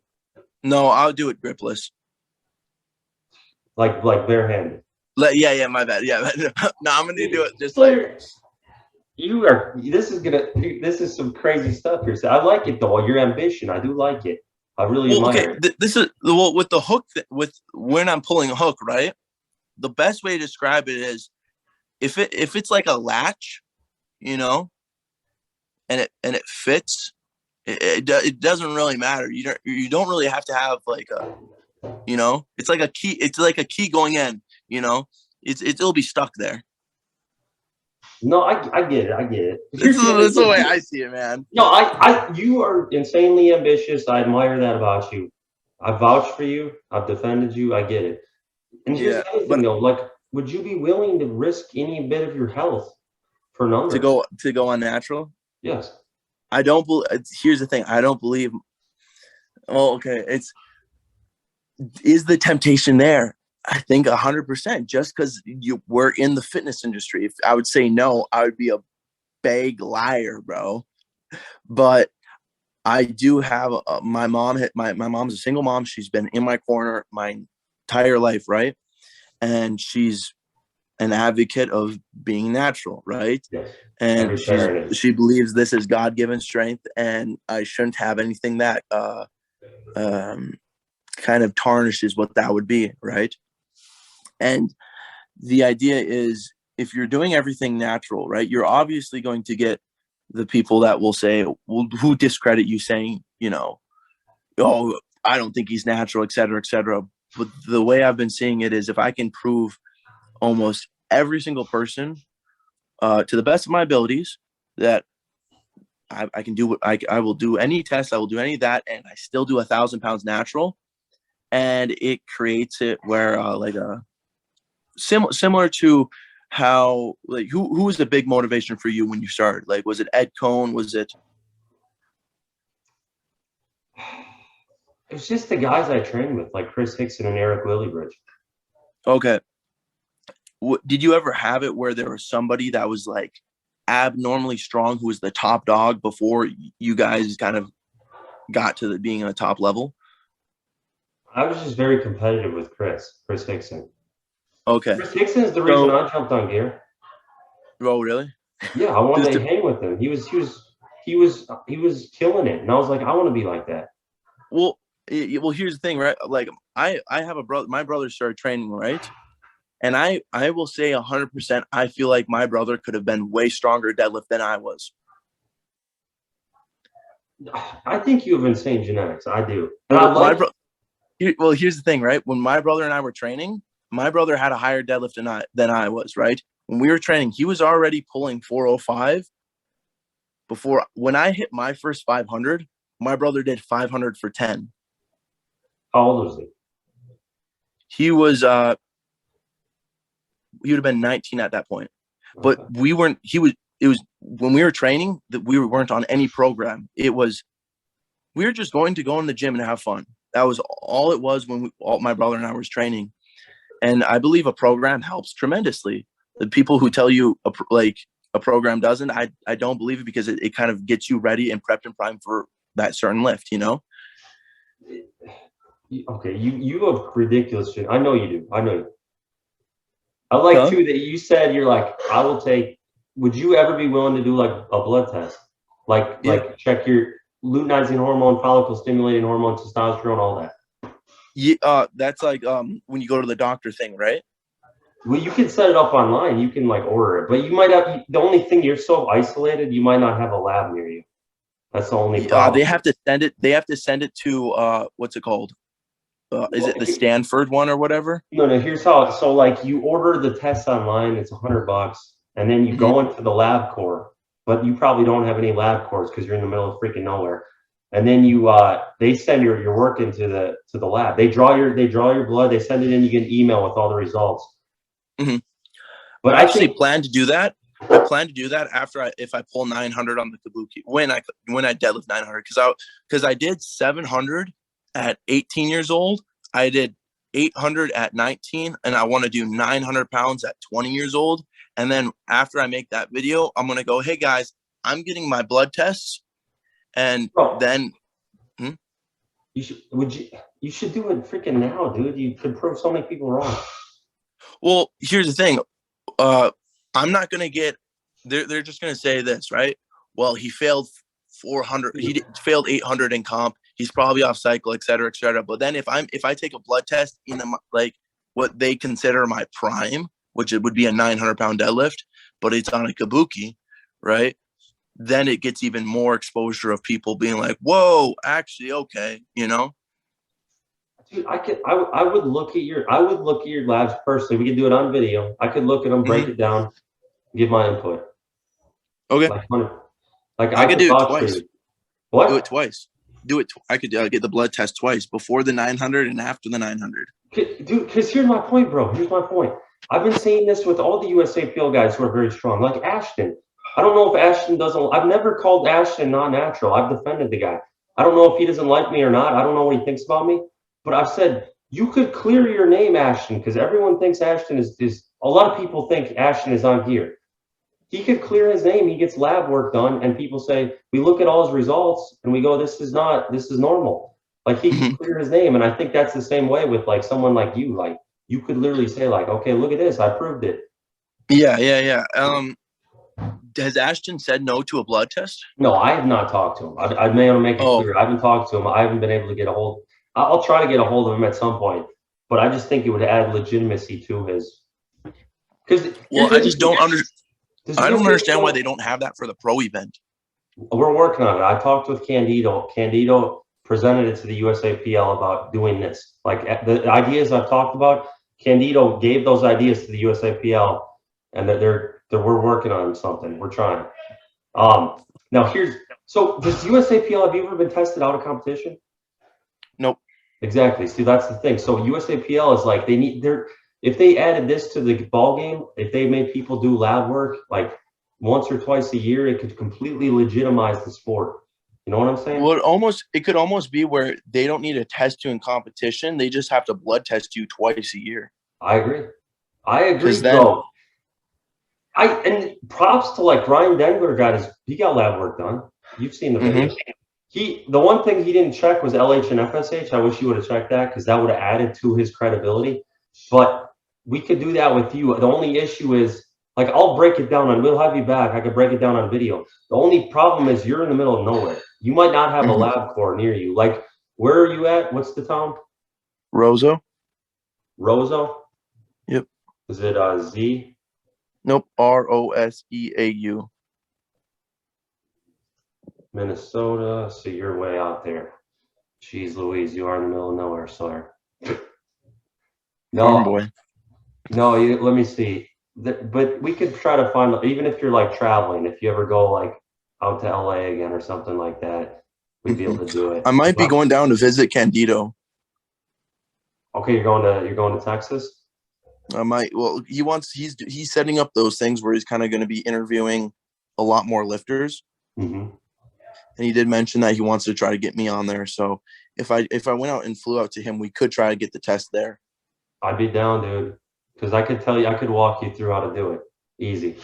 Because I think the closest one to you might be like Minneapolis, which is way the hell far away. Yeah, they had to send me. I had to get those. I had to get some kind of blood thing done for because I did this WWE tryout thing. Okay. But that wasn't. I was going to ask to get my test ones done, but I was already kind of nervous to be at the hospital because the lady was giving me anxiety because I don't know. If you watch the video, I explained that I kind of went on a rant, but basically my blood pressure was through the roof because I had to run to my car. And this was like peak bulk Sawyer at 231 pounds, who's never done cardio. Yep. And when my blood pressure was through the roof, I was like, I just sprinted to my car, grabbed the paper, sprinted back. And then the girl made some like mean comment about something. And like when they were trying to do my blood pressure, it was just through the roof. But I came in the week before or like two days before it, but they didn't have the right doctor. Yep. And it was totally fine. And then it And was just blood because I pressure was can super nervous. fluctuate so much. Like it really can. Yeah. See, But I was gonna ask if I could get my test levels checked. But when the lady came in, she's like, people who have been dabbling in anabolic steroids have high blood pressure. I was just like, okay, I'm not gonna ask now because then it would look dirty, Bro, they said the same thing to me when I was your age. They said, "Oh, your blood pressure is high. You're probably on steroids." I was like, "No, dude, I'm natural."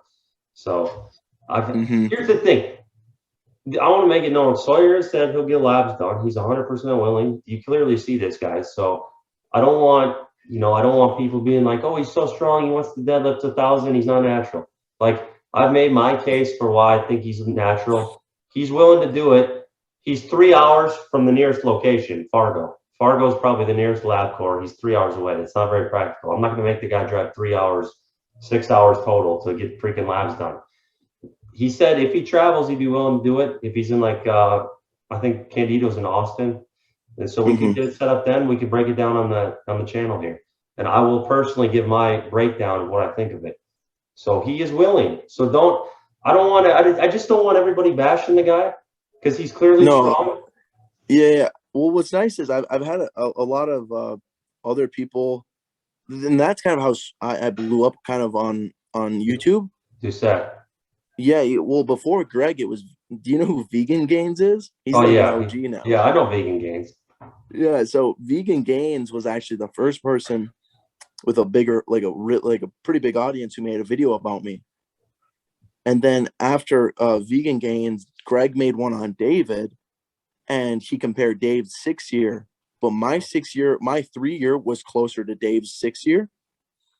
So everybody in the comments was blowing up Greg's thing, saying, well, if you don't think Dave's 675 is natural, what do you think about Sawyer, who did it in 3 years instead of 6 years, et cetera, right? And then that ended up Greg making his own video about me, What did Greg say? He thought I was natural. Okay. That was an older video too. You've gotten way stronger since then. So yeah. I tagged him when I deadlifted my 800, and he's like, "Oh, happy for you. Don't try to progress too fast or something." okay. But yeah, nothing too much. Greg actually saw my 500 for 10, believe it or not. It was either my 500 for 10 or my 635. I can't remember, because this one dude sent it over to him and Greg commented on it. And that was before Greg kind of was big on social media, or bigger. He was kind of just making normal videos about SARMs, kind of. Dude, I did a meet with Greg like in 2013 in Nova Scotia. No Yeah. joke. Before he was big at all, he was just like a bodybuilder. And we competed together it was called the CPF, Canadian Powerlifting Federation. We did a meet 2013. For some reason, the meet isn't on open powerlifting, which pisses me off. But we did a meet together. I met him there. So it was like 10 years ago. It's crazy. That's our connection. Yeah. When he was just like a normal guy doing powerlifting and bodybuilding, he had a 520 bench. Crazy, dude. Yeah. No, let me ask you. I don't want to make this all, because obviously Sawyer, here's what everybody sees. Everybody's 800 800 deadlift. He wants to deadlift 1,000. All this. So I don't want to make it all about like, oh, if Sawyer's natural or not. I've made my case as far as this, and I've taken steroids for 9 years, guys. I know how the body transforms. I don't see that in you. I know you're very strong. I love that you said, yeah, I have nothing to hide. I'm willing to do lab work. We can break it down. Like, I love that. That's why I just want people to not just freak out because you're stronger than them and get mad. But let's go to some other questions too, because there's other stuff. So this guy asks, how did you grow your bench press with your super long arms? Frequency, man. 5, 6 days a week, right? 5 days a week. Yep. 6 days. I like 6 days, but just like the biggest thing was kind of I slowly went into 6 days, because it was originally 2, then we tried 3 and 4, and then how I felt with that between like 8 weeks, and if we were progressing good, okay, what does 5 look? And then we were on 5 for a long time, and then 6, and now we're back to 5. Okay. And then I got another question. So what is your biggest piece of advice for sumo pullers?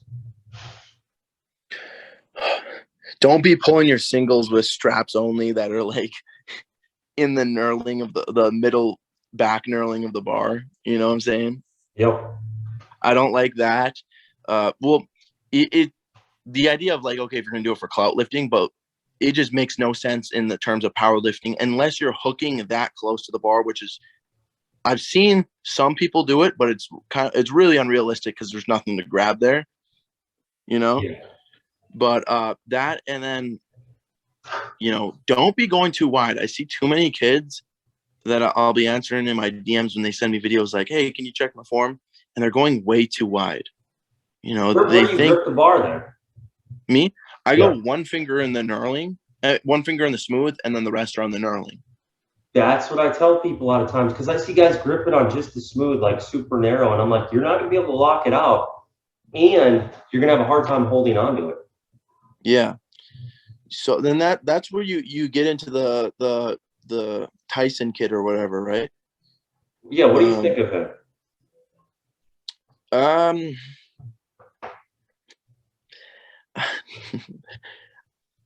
He hasn't done a meet, right? I don't know about how much I can say about the kid, because I don't have any beef with him, right? It's just people try to make beef. That's the thing.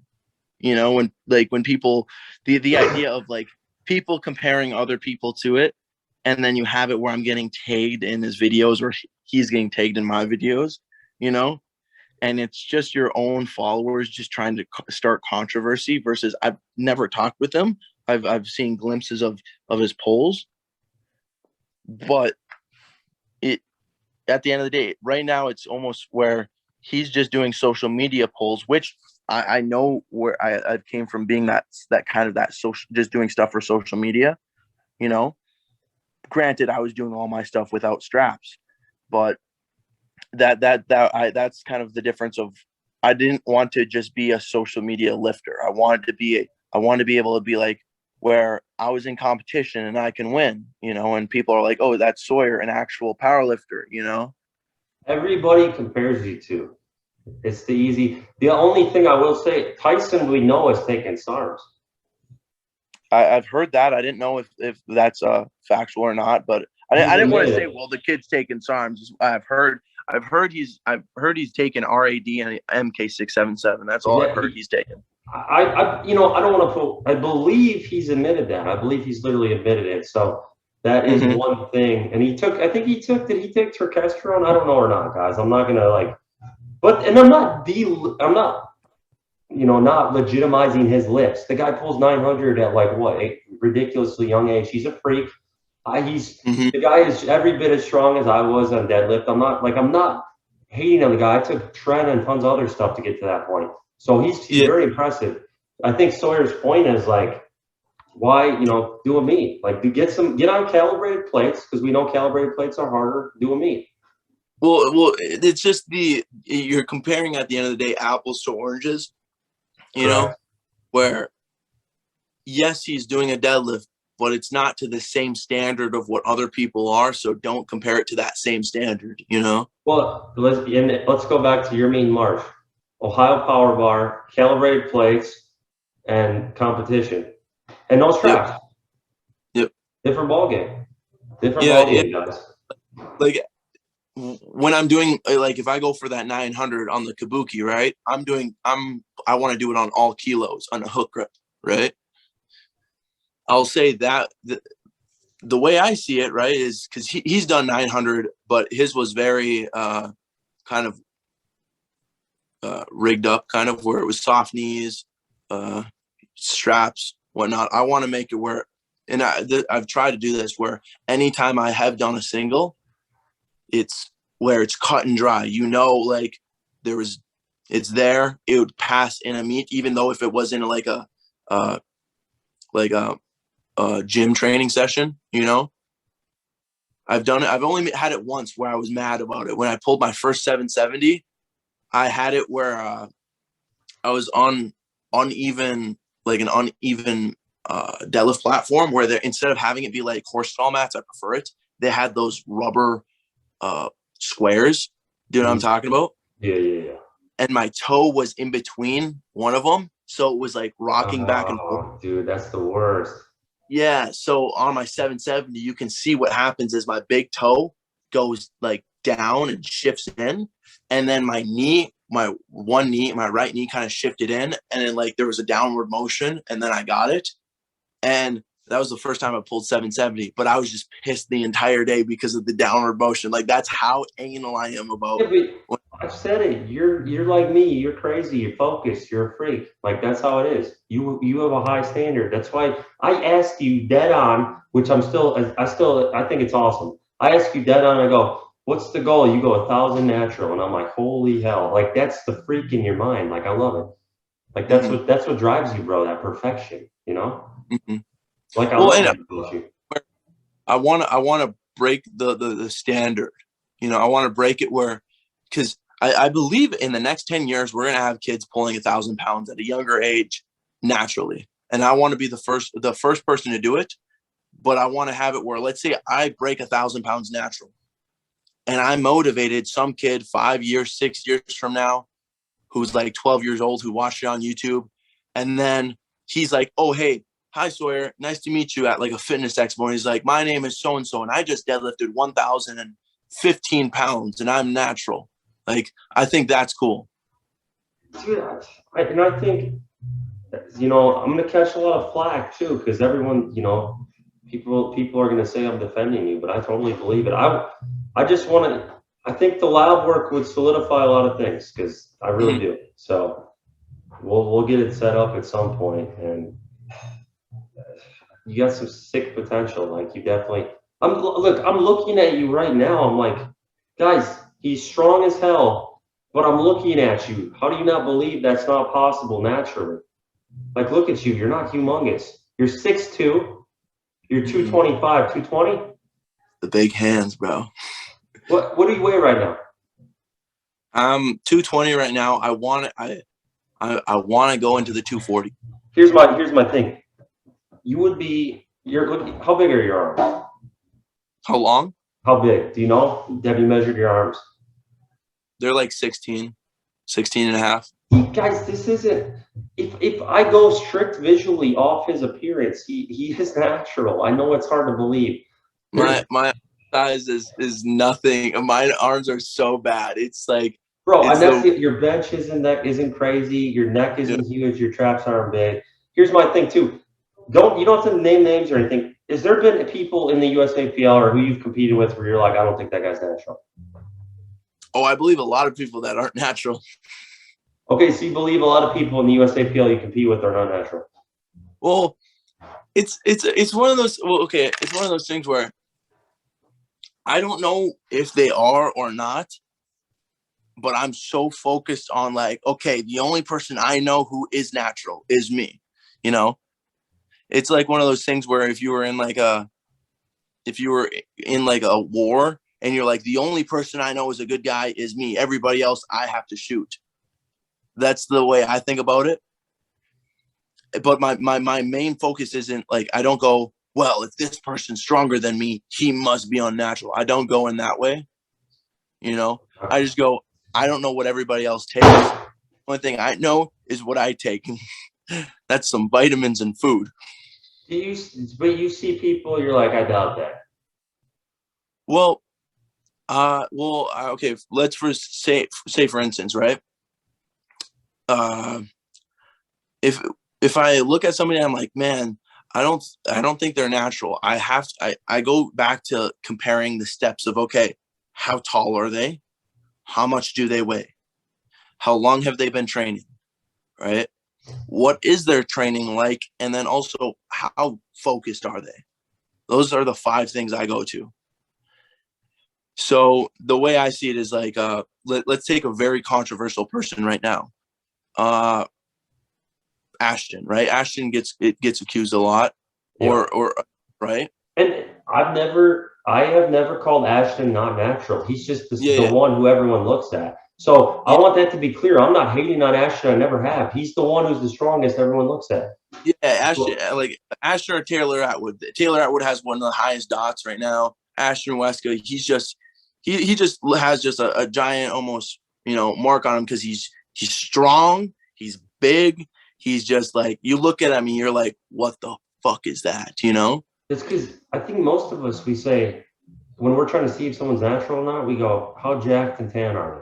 No, but really, we're like, how jacked are they? That's a big thing. Like a lot of people say, you look like a freaking bodybuilder. Mm-hmm. They have their doubts. Yeah, but then when I look at Ashton's only, how do you know how tall Ashton is off the top of your head? I think he's like 5'8", 5'7". Yeah.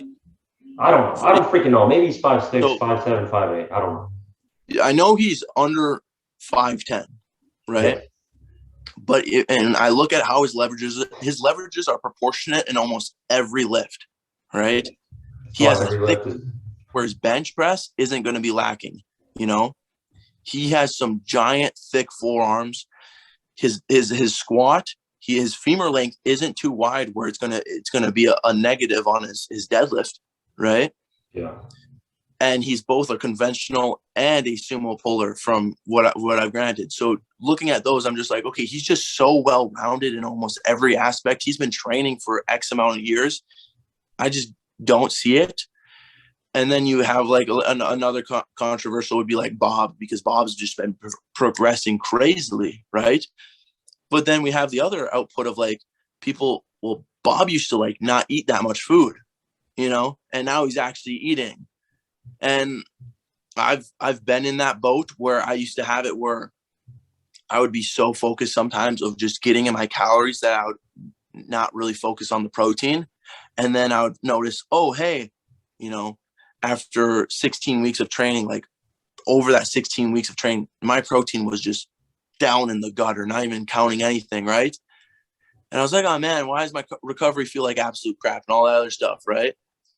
Nutrition I feel has a big role in a lot of things. And one of the things, as far as your recovery, like if you were to switch from like, you know, Jack's Pizza to Motor City Pizza, like you'd be way better recovery. So that's another thing. So. But for real, try the freaking Motor City Pizza, Sawyer. I'm trying to help you out, bro. But we're getting off on a tangent here. If you can find me a link where I can purchase one of those Motor Cities ones, I'll happily try it. But Jax has gotten my heart right now because it's Jax is basic, dude. Jax is how much basic. Motor Cities, man, because I can't be paying $15 a day just for Okay, they're expensive, but one time, just try it once. That's all I'm asking, homie. And but here's the thing, bro. I'll come out with a pod pre-workout. I'll come out with a pre-workout someday. It'll be passion fruit, orange juice, guava. That's gonna be the pre-workout. No one's done it. If anyone steals my idea, don't do it. And bro, we can get you on that. Freaking top notch. What natural supplements do you take, by the way? What are your supplement stack? So my supplements is my number one. Let's hear it. All right. This is my number one. I will trade anything for it. Hold on. Is this like a pre-workout? No. It's like you're gonna say, okay, I'm gonna guess not protein powder either, right? Not something like that. No, I'm just talking about supplement wise. Like I would vitamin D. No. Okay, creatine. Nope. Gosh dang, all right, what is it? It's called manganese B12. Okay. It's not magnesium. It's manganese B12. It's by standard process. Okay, let's hear. Why do you like it? So prior to working out, my joints were absolute crap. My shoulders would dislocate up to 60 times a day. And it took 18 months of physical therapy just to be able to hold a half a pound of weight for a front lateral raise. Yep. Without them dislocating. And manganese, the standard process one, I tried other companies, but manganese has a bunch of other stuff like laced with it, I guess, like Bulgarian bone and a lot of other really good stuff. And it is one of those things where I take it, I noticed a difference for some reason, right? Maybe it's placebo, but if I tweak something, I'll just take an extra pill of manganese and I'll be fine. Wow. Okay. That's an unusual one. I like it. Outside the box, dude. A B12 also gives you good energy, so that's cool. My chiropractor gave it to me. What else do you take? What's the full stack? So I take manganese B12. I do take some vitamin D. How much? Was it three of them? Well, how many IUs is it? I don't know. You know what I mean? I'm gonna be honest. All right. We don't. There's not a lot of sun up in here. What else? It's cloudy most days, so I take that. The only time I take creatine is when it's in my pre-workout. Okay. But I'll probably eventually go back on it. It's just one of those things where I don't know.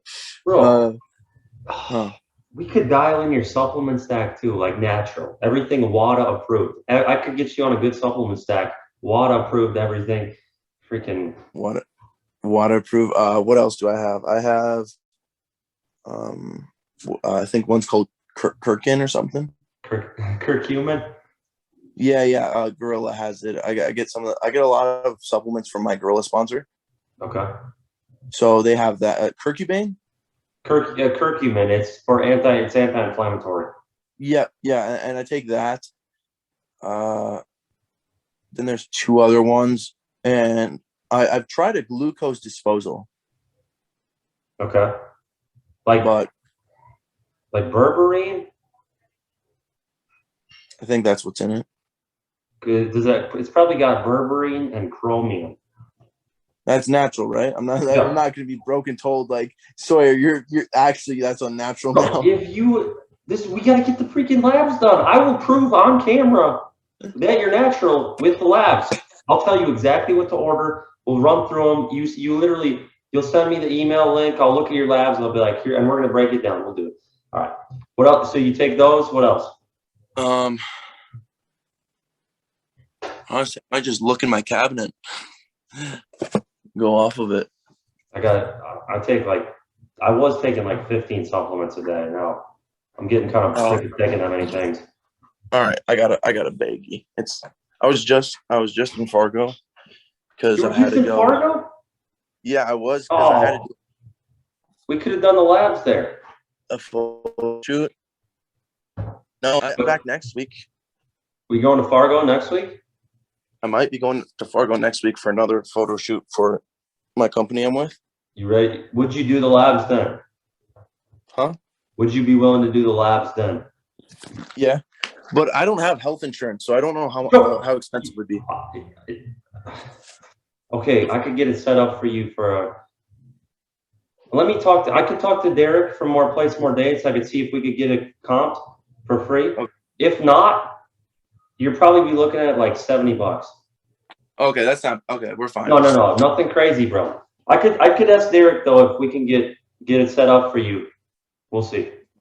I don't know, because you're with Gorilla Mind. It might work. Yep. We got our standard speed stick. Yeah, got your speed stick. So we have this one. Curcumin, good stuff. Then this one. Astragalus, that's for your kidney health. Okay. This is the glucose disposal. Okay, it has berberine. I called that. What else? Look at the ingredients. What do you got? Bitter melon extract. Not sure about that one. Here, hold it. Let me see. Oh shit, there's a lot. I can't see it. It's too much. I can send you a photo and you can put like a screenshot up there. Yeah, it's good. It's good. All right. Okay. I have that. I have Gorilla Mode AR. Okay, that's L-carnitine. Yep. And I guess that's to upregulate your androgen receptors.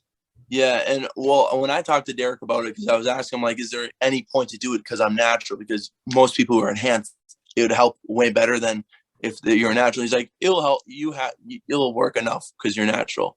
And since I'm with Gorilla, it's not like I'm paying out of pocket for it, so it's nice. Okay. Still. What else we got? Oh, citrus bergamot. That's for HDL cholesterol, helps out raise your good cholesterol. And then manganese B12. Manganese B12. Okay. Yeah. Pretty straightforward stack. As my vitamin C, my B12, my iron, my zinc, my copper, my manganese, carrots, sweet potatoes, Bavarian bone. Okay. Honey. Bunch of other stuff. All right. Pretty sure. I've been on this for like 6 years. Are you ever going to try this Gorilla Mode Sigma? I don't think I have any point to, right? No, it's a natural test booster. I know, but I don't like having like randoms. You don't like what? Randies? Like random boners? I don't know if you would. That's freaking no. We could we'll see what your labs look like without anything, and then it could help because it's all waterproof. It's all legit. Okay, I don't know. I have it with me. I just didn't. You have the Sigma? Yeah, I have it. It's just unopened. Just let's check your labs without it first. Okay. Because Gorilla sent it to me when they first dropped it. Yeah, it's good stuff. I've taken everything in it. It's legit. It's all waterproof. Nothing will get you popped in USAPL. Nothing weird. But okay. Let's see what the test levels are at without it. Mm-hmm. Then we can find out. So I'd be curious to see. Well, what's funny is because my brother's not natural, right? Yeah. Okay. So that's also kind of been one of those things where like I haven't had any reason to want to go not natural because my brother's already unnatural, right?